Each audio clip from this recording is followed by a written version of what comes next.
Away. Hello and welcome to a very late evening reaction pod to Rangers versus Copenhagen. Sorry guys, we're having some technical issues with the Rangers Wi-Fi that were causing major problems. Ronnie Brown saying, death taxes, injuries to Rangers players and poor timekeeping at the Rangers review. He's probably got a point, but we're just going to swiftly move on, Chris. Pride ourselves in our professionalism. A lot of the issues are not our issues. Indeed. We fob our issues off onto other people.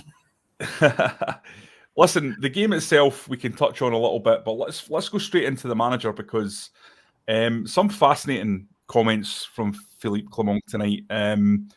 One of the ones that jumped out at me was, at previous clubs, I prided myself on my record of having players fit and available, and the stats were 90% of players fit and available. A lot of work is going on behind the scenes, and that was after he went into the detail regarding players out, and that obviously applying to Ben Davies, still injured. We've got Dujon Sterling missed the game, but is supposed to be back by the end of the week, hopefully. But Kieran Dowell obviously being hit with another injury problem and looking like he's going to be out for 2 months. That was a timescale the manager put on it. So that's obviously going to be a big issue probably tomorrow once the dust settles on the game. The other thing was his response to a question regarding Rıdvan Yılmaz, which I think a lot of people will be interested in as well. We know that there's been a lot of speculation regarding his future. Well, let's just say the manager didn't do anything to dampen that, did he? No, if we have not seen the last of Rıdvan Yılmaz, I think we're approaching seeing the last of him. As I said a couple of times the last fortnight or so, it's actually quite ironic because Rıdvan's starting to look like a Rangers left back. He's starting to look like a player. Had a couple of nice moments in the first half, played a couple of nice passes down to Matondo on that left flank. Did really well with the goal. Showed a good awareness, really alert. Made a good challenge. Matondo picks up the ball. He's got no right to score from where he does, but it's a brilliant run, a really nice finish. And that partnership showed some nice signs. Also, with Barisic come back from injury, we know the situation with Abdallah Sima. You're thinking these two guys could be something that Rangers can perhaps build it around, but they're only going to build it around if Yilmaz is still in the building. I think at the start of the window, we knew Rangers would have to go and strengthen the forward areas. We knew they were short of 1-2 strikers. I think we'd all like to see another wide player come in, certainly someone to play on the right. If that can also play on the left, that'd be great as well. The left back wasn't really a situation that we thought we'd be discussing on the 16th of January, but there's that much noise around Yilmaz. It's not been played down by any party. As you say, Jonny, the manager, didn't exactly pour heaps of cold water on it in his press conference there. So I think that if Rangers can put together a package, or if a club can put together a package that Rangers find acceptable, I think then we will see Yilmaz move on. But as the manager outlined post-match, he can't afford to leave himself short. We've seen what happens when you leave yourself short of players over the last couple of weeks, not through his fault, but also in the middle of the pitch, Rangers were really down to bare bones for a couple of weeks there. Barisic still splits the opinion of the fans, I think it's safe to say, and not I don't think that particular balance would be in his favour these days. So Rangers can't afford to leave themselves short, and if they are going to lose Yilmaz over the next couple of weeks, there has to be someone there lined up, primed, ready to come in and make a real impact, because it's in the last couple of games Yilmaz has made a real impact. Yeah, I mean, Chris, I've been on record when I've been on the pod saying that I think Rıdvan Yılmaz is a good player who's not suited to Scottish football ultimately. I know he's played well in the last few games, but I feel like he's always going to be targeted because of his size. You look at his injury record, and for me, if Rangers can get the kind of money they paid for him back in the door, I think it's something they should absolutely do. And I wonder if Philippe Clement just feels the same. Just feels like Yilmaz is a guy who had a good spell in Turkey prior to arriving at Rangers. I think Rangers only managed to get him for 3.5 million with add-ons because he was running down his contract in Turkey. And if you can go and get that in the market, then it frees up money to be spent elsewhere. not just on probably a left back who can come in and be a more physical presence, but in the other areas of the team that clearly need work. And you look at the game tonight, I think Silva is a good player. The lad has clearly got pace, he's clearly got quick feet, but is he the guy that's going to get you 20 goals? I have to say, to me, he looks like a player who loves to play in pockets. He looks like a guy who's lovely on the eye. I don't see a sort of deadly Ali McCoy style finisher who's gonna get 15 goals between now and the end of the season. I don't know what you think, and perhaps that money needs to be spent on that area. It's hard to be too critical of him because we've seen him in the closing stages of a league game here. We've seen him in 45 minutes at the weekend, which meant nothing in the grand scheme of things. And he got 62, 63 minutes tonight. Didn't really have many chances. Of the one in the first half, I think it was McCausland plays the ball in, he took it well on his chest, managed to get his shot away and it's blocked. Apart from that, very few other goal scoring chances. I thought his movement was good at times, as you say. Clearly got a nice touch at times, clearly quick. But does he look like a penalty box striker? No. Does he look like he's going to score 15 goals between now and the end of the season? I hope he does. But I say, from what we've seen so far, I don't think we can say that's going to be his game. And I think his record shows he's not just a natural finisher. He's not an out-and-out striker who you can rely on game after game. He's not Alex McCoy, as you mentioned. He's not Chris Boyd style in terms of a goal return. Clearly a talented boy, they've clearly got something about him. He's here to play number 9 because the injury situation dictates he has to play number 9 because we only have Cyril Dessers, who incidentally, I thought he took his goal nicely, nice wee dink finish. I don't know if it was enough to earn him the Man of the Match award that he got here written off. That was one of the stranger ones that we've seen over the course of the years. But no, Rangers are clearly short of a number 9, are short of a regular source of goals. Dessers, from what we've seen, is not going to be that regular source of goals. Silva, I have my doubts if he can be, but that's not to say that if he can score 10 rather than 15 or 20, if he can get 10 in the second half of the season, it's a big contribution towards what can still be a successful season for Rangers. I think the challenge for the manager, whatever budget is left, whatever business they're able to do, if they can just get either another recognised number 9, another recognised goal scorer, or someone who can provide goals from wider areas, someone like Sima on the right-hand side, someone to replace Sima or give him a bit of backup. Rangers need more goals from different areas of the side. And it's not going to be a Rangers relying on one man to go and score the goals to win them the league and to potentially win them the cup. It's going to need to be a collective effort. I think the side in general needs to carry more of a threat in the second half of the campaign. Yeah, just to round up a little bit of the news that came off the presser there. Now, we've got the presser up on our YouTube channel, which you can watch after this, obviously. Ben Davies, he's updated the situation there. That's one to keep an eye out on. Davies was working with the physios, but not quite ready to train with the group yet. He's expected back this week or next, so definitely someone who's on the mend at least on that one. I know there was a lot of people talking about that. A 2-month injury timescale put on Kieran Dowell when he talked before the game. To be honest, I thought it was sounding like an ACL or something like that. So when I actually heard it was 2 months, I thought it's probably a boon for Rangers, actually, given where we thought we were before the match.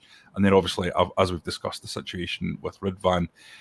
Moving on to the game itself, I think there's a lot of negativity I'm seeing in the comments, Chris. A lot of people really not happy with the game, really not happy with what they had to see, what they've seen in the last 2 games, and a bit of I think upset over the lack of movement in the transfer window. One thing I would just say, obviously friendlies don't tell us an awful lot. I would always caveat that. But secondly, this is a team that's in the last 16 in the Champions League, so they're no mugs, and Rangers have given away 2 very, very soft goals after the central defensive partnership has changed. John Souttar will not want to see that first goal again, and probably Robbie McCrory also, who I think could have done better. And the second goal is just a very, very strange mistake by the young lad Jonny Yefeko, because it's just a strange style of header to mistime your header like that and put it into the top corner. But I think in terms of defensively, when it was Goldson and Balogun, they looked really, really comfortable. And if that's the foundation of a side that's going to go on and do things, then I think you'd be fairly confident that if the game had remained with the teams that started it, or something approximating the teams that started it, I don't think it would have been 2-2. No, until I think it was 62, 63 minutes, those subs were made. After that, you almost write the game off because it changes so much in terms of style, in terms of the pace. Obviously, both sides making a lot of changes. I think Rangers made 8 at the one go, having made a couple at half time as well. So it's really hard to get a side up to speed, to make them cohesive, to make it a unit, to have those same partnerships, those same relationships. It's just not going to happen. The last half hour, it's just guys getting minutes in legs, like Ryan Jack going back, Tom Lawrence coming back, giving some of the younger boys a run out. The last half hour, you can't completely write it off, but it's almost not as worthy, if you like, as the first hour or so. So I thought the first hour Rangers were fine, as you say, Jonny. Copenhagen, clearly a very good side, got some good players, didn't really cause Rangers that many problems. It's always interesting when people get so worked over these bounce games. Yes, Saturday wasn't a great watch, but it wasn't there to be entertaining. It was there to be useful in terms of just getting people moving again, getting a bit of minutes in the legs, getting a bit of fitness and sharpness back. Same thing tonight. A very different performance, a very different occasion down at Dumbarton at the weekend.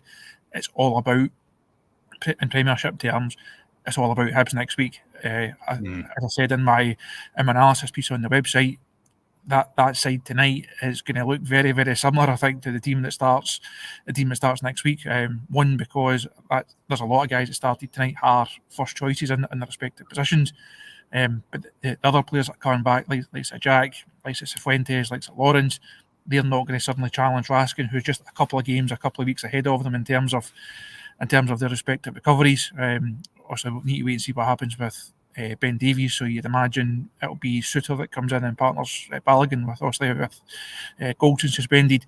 So I wouldn't get too worked up in terms of individual performances, or certainly the collective performance, because it was always going to be difficult in that regard. I say the Saturday will be more indicative of where Rangers are, and the Hibs game is certainly more indicative of where they are, and most importantly where they're heading.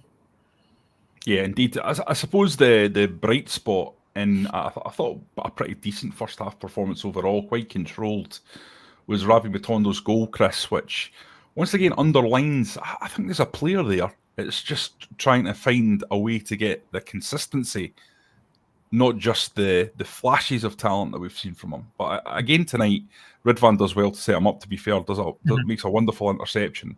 But Rıdvan just runs, and then it's a beautiful finish.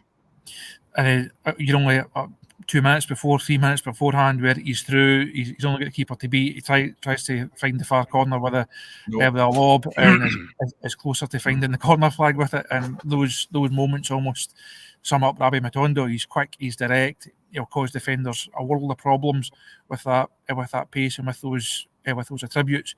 But he's got these inconsistencies, he's got these mistakes, his decision making can perhaps be improved. His finishing at times looks really accomplished. He's the one that he puts away, comes at the end of a run, got a lot of time to think about it, a lot of time to think where he's going to place the finish. Does it really well, deserved his goal, but there's just that inconsistency in these moments. Does have the tendency to fade out of games, and we're waiting to see him like dominate games from start to finish. Perhaps that's not a winger thing. Perhaps that's not Matondo's game. But as you say, Jonny, there's definitely something there. I don't think we can completely write him off and say the boy has no talent whatsoever. He's got something, which whether we can see it regularly enough, because he's now got a big chance with Sima away over these next few weeks. But he's got big shoes to fill there. Sima had an inconsistent start to the season and has then put together these couple of purple patches. Matondo now has to be on one of these purple patches because he's going to be really important to Rangers over this next few weeks. Yeah, who would have thought that Ravi Matondo would have been such a crucial player? But it's where we are. It's the situation that Rangers are in, and it's going to be interesting to see how he stands up, because he's going to be under pressure there to stand tall, isn't he? In terms of the other goal, again, we've kind of touched on it. It was a deft finish by Cyril Dessers. Now, in terms of how he's performed, Chris, the one thing you would have to say about him is he has actually delivered an okay number of goals. I mean, I don't think he's impressed anyone in terms of his overall play, but now he's not probably delivered what you would have hoped for when he arrived, but he still gives you, I suppose, that robustness in terms of his availability. And if you can get him into a confident mood, I don't think he's a hopeless case, is what I suppose what I'm trying to get at here. I think we all realised that Sam Lammers was one that wasn't going to work out, and it was better that he moved on. Do you think that they can? This is a good sign that they can actually use Dessers for the remainder of the season before making a decision, as opposed to what I think many people may have thought, myself included, that he would be one they would look to move on in this window.